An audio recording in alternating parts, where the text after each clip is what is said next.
Hello everyone, जय हिंद। Welcome to Jha sir academy for IAS. हम करने जा रहे हैं मेंस का प्रीवियस ईयर क्वेश्चन एनालिसिस और आज हम देखेंगे जनरल स्टडीज पेपर 4 एथिक्स की एक केस स्टडी।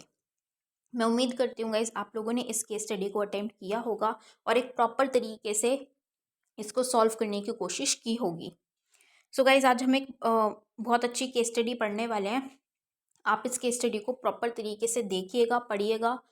सारे नोट्स को जो आपको पीडीएफ प्रोवाइड की जाती है आप उसको एक बार गो थ्रू कीजिएगा और जो भी पॉइंट्स आपको इम्पॉर्टेंट लगते हैं जो आपने पहले की केस स्टडी में नोट नहीं किए हुए हैं उनको अपने पास नोट करके ज़रूर रखिएगा, क्योंकि ऑन एंड ऑल घूम फिर के कहीं ना कहीं वही सारी चीज़ें सेम तरीके की या सेम कॉन्सेप्ट से रिलेटेड ही केस स्टडी घुमा फिरा के पूछी जाती है, तो वहीं पे हम सेम पॉइंट्स को मेंशन कर सकते हैं। उसमें क्या होता है, हमारा टाइम बच जाता है, इसीलिए इनको नोट करना ज़रूरी है, राइट। सो सेशन को शुरू करने से पहले गाइस जिन स्टूडेंट्स ने हमारे टेलीग्राम चैनल ज्वाइन नहीं किया है वो तुरंत डिस्क्रिप्शन बॉक्स में जाइए, वहाँ पे आपको लिंक प्रोवाइडेड होगा। उस लिंक के थ्रू आप हमारे टेलीग्राम चैनल को ज्वाइन कर सकते हैं और उसका बेनिफिट आपको ये होगा कि आपको हमारी सारी पीडीएफ्स का एक्सेस मिल जाएगा जो आप लोगों के लिए अपलोड कर दी जाती हैं हमारे टेलीग्राम चैनल पर ही फ्री ऑफ कॉस्ट। और गाइज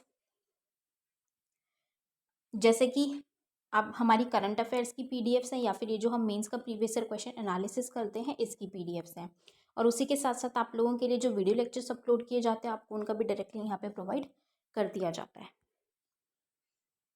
और गाइज अगर आप सीरियसली अपने एग्जाम्स की प्रिपरेशन कर रहे हैं तो मैं कहूँगी कि आपको करंट अफेयर्स के लिए तो बिल्कुल परेशान होने की ज़रूरत नहीं है। आपको अपना टाइम, मनी, एफर्ट्स कुछ लगाने की ज़रूरत नहीं है। All you need to do is Jha sir academy पे आप लोगों के लिए रेगुलर बेसिस पे करंट अफेयर्स के वीडियो लेक्चर्स अपलोड किए जाते हैं। आपको उनको सिर्फ कंसिस्टेंटली फॉलो करना है, that is more than enough, क्योंकि हमारे करंट अफेयर्स से बाहर का आपके एग्जाम में कुछ भी पूछा नहीं जाएगा।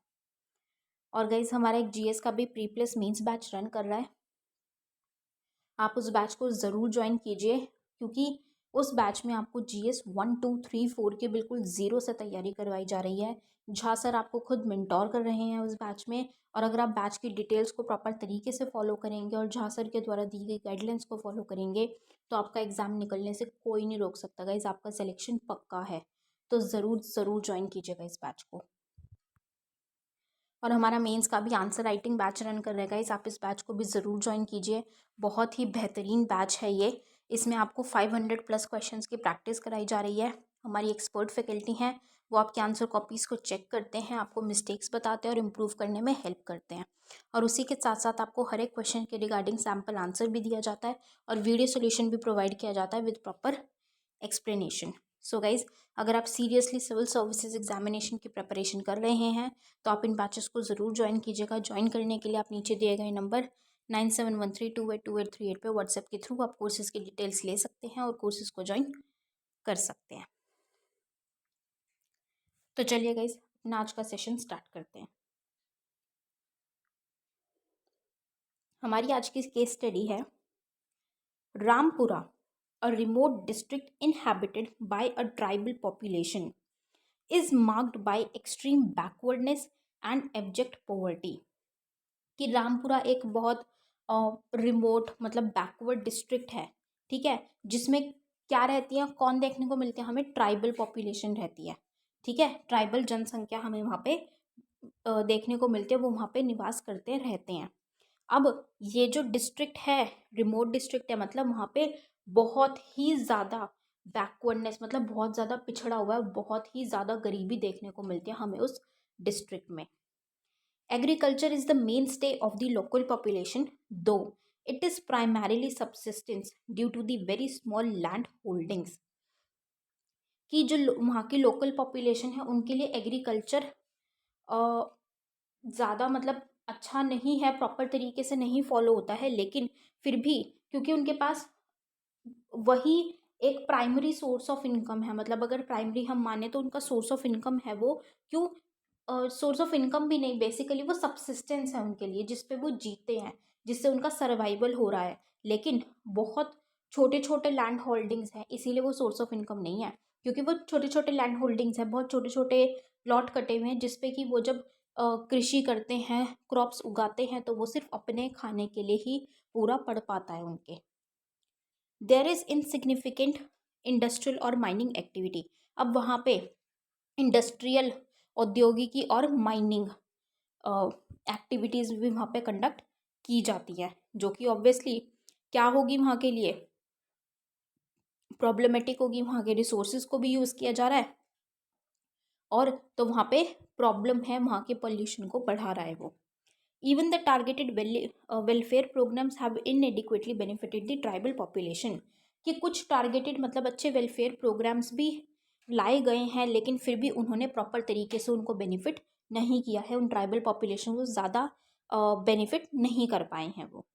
In this respective scenario, the youth has begun to migrate to other states to supplement the family income. अब ऐसे सिचुएशन को देखते हुए जो वहाँ पे जो यूथ है, ठीक है, वो उन्होंने क्या कर दिया, उन्होंने शिफ्ट करना, माइग्रेट करना शुरू कर दिया, अलग अलग जगहों पे, अलग अलग राज्यों में जाने लग गए हैं, ताकि वो कमा सकें, ऑक्यूपेशन ले सकें और अपनी फैमिली इनकम को थोड़ा सा इनकम ले सके, उनको रोजगार मिले और अपनी फैमिली को सपोर्ट कर सकें वो।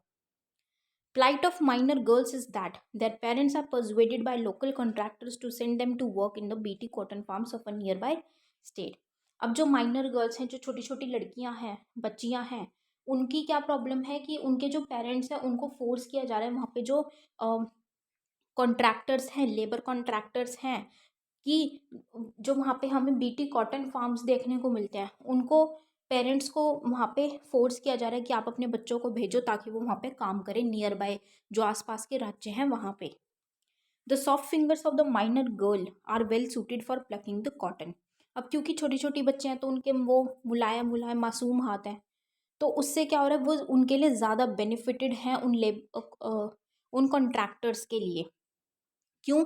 क्योंकि वो जो कॉटन है, क्योंकि कॉटन बहुत सॉफ्ट होती है, तो कॉटन प्लक करने के लिए वो गर्ल्स की फिंगर्स बहुत ज़्यादा उनके लिए सूटेबल हैं, तो इसीलिए वो उनको फोर्स करते हैं पेरेंट्स को अपनी बच्चियों को भेजने के लिए। The इनएडिक्वेट living in working conditions in these farms have caused serious health issues for the minor girls. लेकिन वहाँ पे जो रहने की या काम करने की जो कंडीशंस है, जो एनवायरनमेंट है, वो इतना अच्छा नहीं है। वो अच्छा ना होने की वजह से जो वो छोटी बच्चियां हैं उनकी हेल्थ कंडीशन बहुत ज़्यादा पुअर हो रही है, हेल्थ कंडीशन उनकी प्रॉपर नहीं हो पा रही है, हेल्थ इश्यूज उनको फेस करने पड़ रहे हैं। NGOs in the districts of domicile and the cotton farms appear to be compromised and have not effectively espoused the twin issues of child labor and development of the area. कि अब जो हमें NGOs, non government organisations देखने को मिलती हैं, किसमें, ये रामपुरा डिस्ट्रिक्ट में, या फिर उसी के साथ साथ एक तो रामपुरा डिस्ट्रिक्ट में जो NGOs होंगी, और दूसरी जो डिस्ट्रिक्ट में जहाँ पे वो ये कॉटन फार्म्स हैं, जहाँ ये बच्चियाँ जाके काम कर रही हैं, वहाँ पे जो NGOs एस्टैब्लिश्ड हैं वो इतने प्रॉपर तरीके से काम नहीं कर रही हैं, कि जो हमें ये प्रॉब्लम देखने को मिल रही है, ट्विन इश्यूज हैं। एक पहला इशू तो क्या है, माइनर गर्ल्स, चाइल्ड लेबर का इशू है, तो वो उसको भी नहीं देख पा रही हैं, उसको भी सॉल्व नहीं कर पा रहे हैं NGOs। और दूसरा कि वहाँ का वो इतना बैकवर्ड, इतना गरीब बन चुका है, वो एरिया इतना बैकवर्ड है, पिछड़ा हुआ है, कि उसके डेवलपमेंट के लिए भी वो NGOs कुछ काम नहीं कर पा रही हैं। You are appointed as a district collector of Rampura. आपको डिस्ट्रिक्ट कलेक्टर अपॉइंट किया गया है रामपुरा का। Identify the ethical issues involve. सबसे पहला पार्ट क्या है अब हमारे क्वेश्चन का, कि सबसे पहले जो एथिकल इश्यूज हैं हमें वो बताने। अब हमारे क्वेश्चन से ही निकल रहे हैं, एथिकल इश्यूज क्या हैं, दो तो हमें दिए हुए हैं। क्या क्या है एथिकल इश्यूज, कि एक तो चाइल्ड लेबर हमें देखने को मिल रही है कि नहीं मिल रही, चाइल्ड लेबर हमें मिल रही है। और ये जो इनसिग्निफिकेंट इंडस्ट्रियल और माइनिंग एक्टिविटी के बारे में बताया गया है, ये भी तो एथिकली सही नहीं है, एथिकल इशू हमें यहाँ पे भी देखने को मिल रहा है। तो एथिकल इश्यूज हमें सबसे पहले बताने हैं कि क्या क्या हमें इसमें देखने को मिल रहे हैं। फिर क्या बताना है हमें, which specific steps will you initiate to ameliorate the conditions of minor girls in all district and to improve the overall economic scenario in the district. ये जो माइनर गर्ल्स हैं उनकी कंडीशन को ठीक करने के लिए, उनको प्रॉपर एक प्रोवाइड करने के लिए कि वो चाइल्ड लेबर ना करें, उनके जो हेल्थ इश्यूज़ हैं वो उनको प्रॉब्लम ना हो, वो ठीक हो जाए, उनकी वो प्रॉब्लम को ख़त्म करने के लिए क्या करना है, क्या क्या स्टेप्स लिए जाने चाहिए, और पूरा जो ओवरऑल, क्योंकि इतना बैकवर्ड एरिया है, उसके डेवलपमेंट के लिए, वहाँ की इकोनॉमिक अर्थव्यवस्था को अच्छा करने के लिए ओवरऑल क्या स्टेप्स लिए जाने चाहिए। तो हमें उन स्टेप्स की बात करनी है। पहले एथिकल इश्यूज़ की, फिर गर्ल्स को, माइनर गर्ल्स के लिए क्या स्टेप्स लेने हैं, और तीसरा उस एरिया को डेवलप करने के लिए हमें क्या क्या स्टेप्स लेने हैं, right. So I hope guys आप लोगों को ये केस स्टडी समझ में आई होगी। So let's start with it now. सबसे पहले हम बात करेंगे एथिकल इश्यूज की क्या क्या है। The given case can be described as an ethical dilemma in which two basic necessities of minor girl are in conflict, that is their socio-economic rights of getting an education and good health versus survival and the livelihood of their families। वही जो हमने बात की थी कि minor girls की जो हम प्लाइट देख रहे हैं कि माइनर गर्ल्स से काम कराया जा रहा है, एक एथिकल इशू तो वहीं पे है कि चाइल्ड लेबर इशू हमें देखने को मिल रहा है। उनका राइट क्या है इस टाइम पे, वो उनकी जो एज है उसके अकॉर्डिंग उनको एजुकेशन दी जानी चाहिए, उनकी हेल्थ अच्छी होनी चाहिए, लेकिन वो सब उनसे छीना जा रहा है क्योंकि वो काम कर रही है, उनको एजुकेशन प्रोवाइड नहीं हो रही है, वो शिक्षा का अधिकार उनके पास, वो अपने अधिकार का इस्तेमाल नहीं कर पा रही हैं, ठीक है, वो अधिकार उनको नहीं मिल रहा। दूसरा, उनकी क्योंकि वहाँ पे हेल्थ इश्यूज उनको देखने को मिल रहे, क्योंकि वहाँ पे अच्छी कंडीशंस है ही नहीं, उसकी वजह से उनका जो अच्छी हेल्थ का उनका राइट है वो भी उनको नहीं मिल रहा है। और उसी के साथ साथ जो वहाँ उनकी फैमिलीज हैं, उनके लाइवलीहुड के लिए भी क्या किया जा रहा है, उनको लाइवलीहुड, लेकिन वो भी क्या प्रॉपर तरीके से हो रही है, और क्या यही गर्ल्स हैं जो उनके लाइवलीहुड के लिए रिस्पॉन्सिबल हैं? नहीं ना, तो वो हमें एक एथिकल इशू देखने को मिल रहा है। Moreover, the case study highlights the issue of minor girls employed in BT cotton farms, which is a violation of a Child Labor Prevention Act 2016 and the Right to Education Act 2009. This warrants punishing the parents and owner of the BT cotton farm. तो अब इससे क्या है, अब ये case study में जो बताया है कि भाई वो काम कर रही हैं, तो उससे किसका वायलेशन हो रहा है? एक तो चाइल्ड लेबर एक्ट का, चाइल्ड लेबर प्रिवेंशन एक्ट 2016, उसको वायलेट किया जा रहा है, और दूसरा क्योंकि उनको अभी हमने बात की शिक्षा प्रदान नहीं की जा रही है जो उनको प्रदान की जानी चाहिए, राइट टू एजुकेशन के माध्यम से उनको कंपलसरी एजुकेशन प्रोवाइड की जानी चाहिए, लेकिन वो नहीं की जा रही है। तो उसके तहत जो उन गर्ल्स के पेरेंट्स हैं, माँ बाप हैं, और वो जो बीटी कॉटन फार्म के ऑनर हैं, उनको पनिशमेंट दी जानी चाहिए, वो डिजर्व करते हैं ये पनिशमेंट।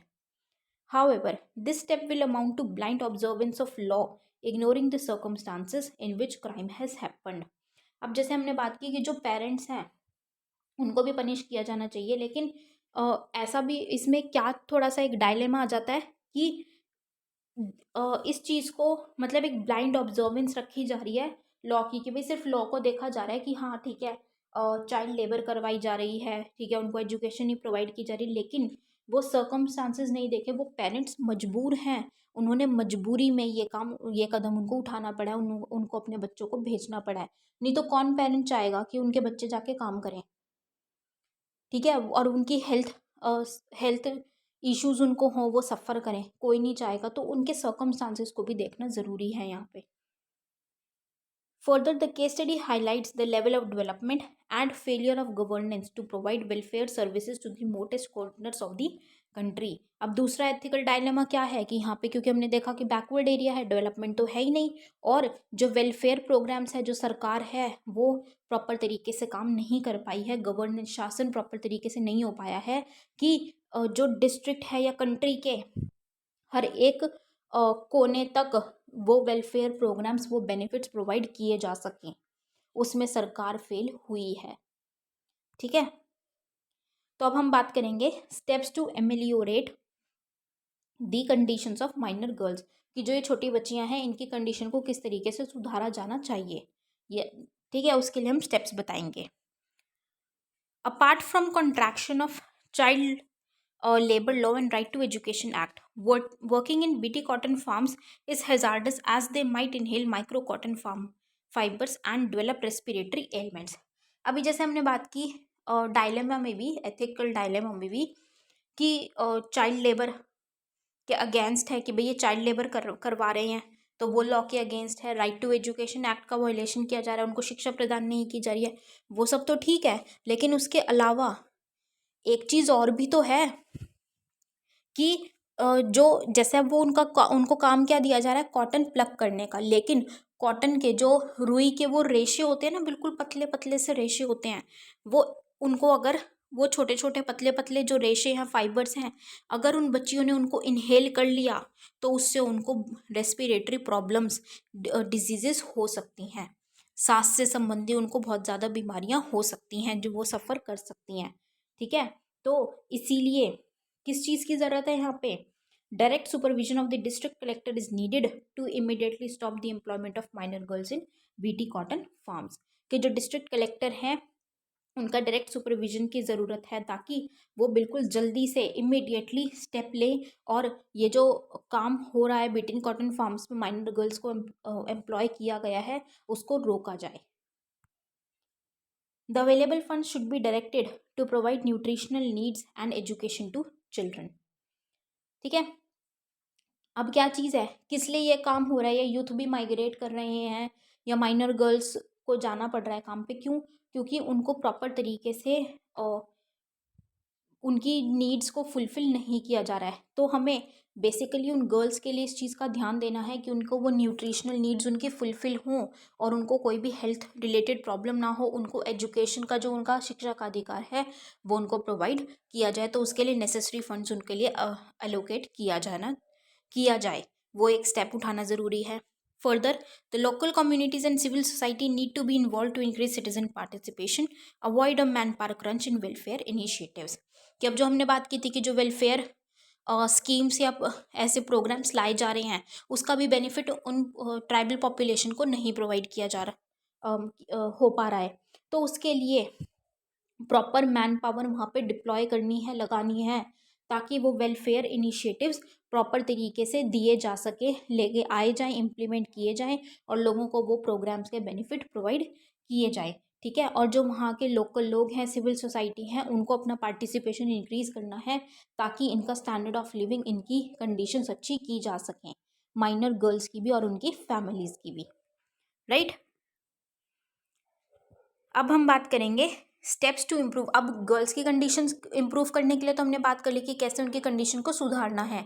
अब हम बात करेंगे कि क्योंकि वो एरिया इतना बैकवर्ड है, पिछड़ा हुआ है, तो उसको पूरे ओवरऑल उसको किस तरीके से सुधार करना है ताकि उसकी पूरी इकोनॉमी को, उसकी पूरी अर्थव्यवस्था सुधारी जा सके। First, the respective government state and centre should be intimidated about the gravity of the situation for the immediate support. मतलब कि कोऑर्डिनेशन लाना ज़रूरी है कि सेंटर और स्टेट को इस चीज़ के बारे में अवेयर करना है, उनको वो सिचुएशन प्रॉपर तरीके से वो रियलिटी दिखानी है कि इस डिस्ट्रिक्ट की कंडीशन है क्या, यहाँ पे डेवलपमेंट कितनी ज़्यादा कम है, डेवलपमेंट नहीं हो पा रही है, कितना ज़्यादा बैकवर्डनेस है, वो दिखानी है और उनका कॉपरेशन होना ज़रूरी है, लेके आना है ताकि वो प्रॉपर तरीके से अपना सपोर्ट प्रोवाइड करें और इसके डेवलपमेंट को ठीक डेवलप कर पाएँ इस डिस्ट्रिक्ट को। Next is, in order to discourage the migration of youth, there is a need to generate employment opportunities in the region। Obviously अब क्या हो रहा है, जो यूथ है उनको माइग्रेट करना पड़ रहा है दूसरी जगहों पे, दूसरी स्टेट्स में, क्यों? ताकि वो अपनी फैमिली को सप्लीमेंट कर पाए, अपनी फैमिली को सपोर्ट कर पाए। तो उसके लिए क्या है, यूथ को माइग्रेट ना करना पड़े, तो उसी डिस्ट्रिक्ट में एम्प्लॉयमेंट अपॉर्चुनिटीज़ क्रिएट करनी है ताकि वो वहीं पे काम करें और अपनी फैमिली को सपोर्ट करें।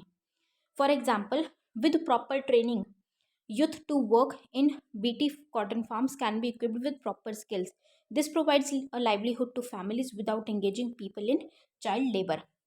अब जैसे जो यूथ है जो माइग्रेट कर रहे हैं उनको माइग्रेशन करने की बजाय उनको क्या करो, उनको प्रॉपर ट्रेनिंग प्रोवाइड करो, स्किल्स प्रोवाइड करो कि वो ये जो बीटी कॉटन फार्म्स हैं यहाँ पे जो मैन पावर की रिक्वायरमेंट है वो उसको सप्लीमेंट कर पाए, यूथ वहाँ पे बीटी कॉटन फार्म्स पे काम करे लेकिन विद प्रॉपर ट्रेनिंग। उससे क्या होगी कि वो चाइल्ड लेबर जैसे अपराधों में घुसेंगे नहीं, जो कॉटन फार्म्स हैं वो चाइल्ड लेबर में नहीं जाएंगे और जो यूथ है उनको क्या मिल जाएगी, उनको एम्प्लॉयमेंट मिल जाएगी, तो उनको माइग्रेट नहीं करना पड़ेगा, तो दोनों का ही यहाँ पे बेनिफिट हो जाएगा।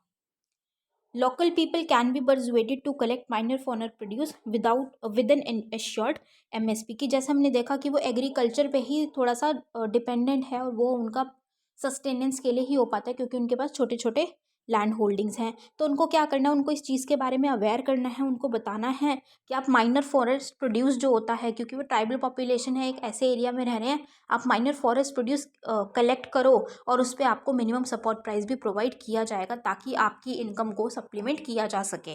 ठीक है, आपको वो फाइनेंशियली प्रॉब्लम ना आए, इकोनॉमिक क्राइसिस ना हो। राइट, तो ये स्टेप्स किसके लिए लेंगे, ओवरऑल जो इकोनॉमिक सिनेरियो है उसको ठीक करने के लिए ये स्टेप्स लिए जाएंगे। So, at the end, adherence to the provisions of the Panchayati Raj Act of 1992 and the provisions of the Panchayats Extension to Scheduled Areas Act of 1996 in planning and implementation of various welfare programs schemes should be ensured in letter and spirit।